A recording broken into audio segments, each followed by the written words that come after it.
सुंदरी आज अपने भीतर का काला दिखा जो बरसों से छुपा के जनता से रखी है। आप अपने भीतर का कला दिखाइए, वो लोग दिखा चुके हैं, आपको दिखाना है। मैं तो आज 36 घंटे से दिखा रहा हूँ। हम नहीं देखे, अभी अभी हम देखेंगे। आई भैया कि राजा जी के उठ पास आओ, महिलाओं नरमुंडा के पास आओ, इसके बाद यहाँ से दिखाओ। चल बाबू कि राजा जी के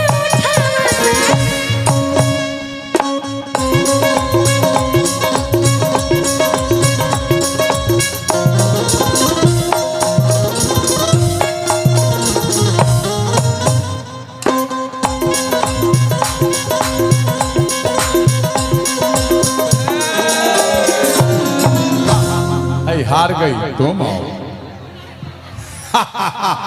अब तेरी बारी है, आओ। आप ऐसी बातें कर रहे हो, लोग डर जा रहे हैं। आओ, आज मैं तेरा भी शुद्धिकरण कर दूं। आज तेरा भी शुद्धिकरण करूंगा। उसके बाद प्रातः काल होते ही मैं तुम्हारे कक्ष में आके विश्राम करूंगा।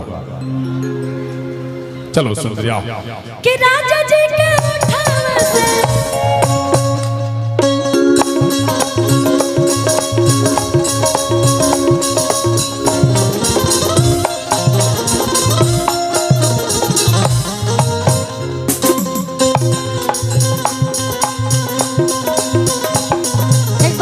ताली बजा दीजिए आप लोग नरमुंडा प्रेमी जी के लिए। ये न्यू नाम हम रखे नरमुंडा प्रेमी जी। बहुत अच्छा लगा। हम तो स्वामी हैं। नहीं, आप प्रेमी हैं, मुझे प्रेमी नजर आता है, तो इसलिए चलेगा चलेगा, सब चलेगा। आइए जाओ। कि राजा जी के उठ जब सटे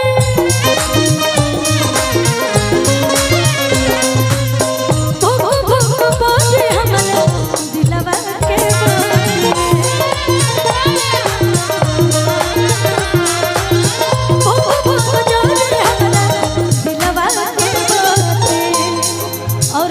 क्या कलश का कि आज आज लब के डोरी में नहान होके रे कि आज लब के डोरी में नहान होके। ए प्रिया रिया सॉरी कि आज राजा जी के कुरल में जवान हो के, आज राजा जी के कुरल में जवान हो के, आज राजा जी के कुरल में जवान हो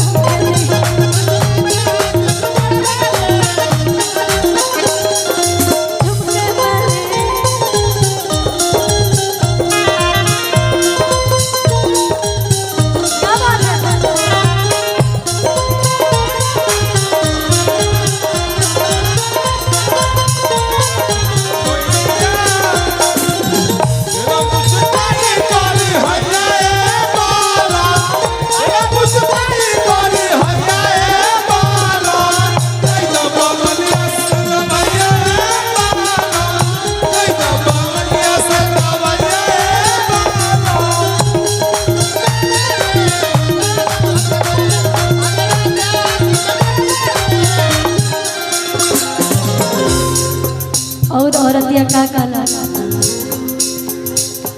लास्ट लाइन है गाना के। ओकरा बाद हम निहाल जी के जान के निहाल जी आप आए।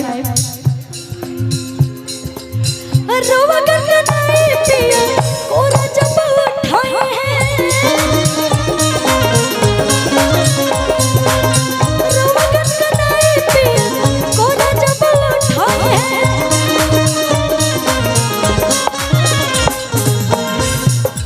तो अपने में सब कुछ कर लेता नहीं लोग।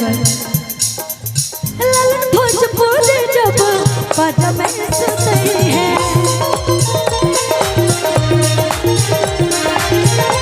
भोजपुरी जब पद में सुनते हैं। और कलश का ये गोलू कि आज गोलू राजा के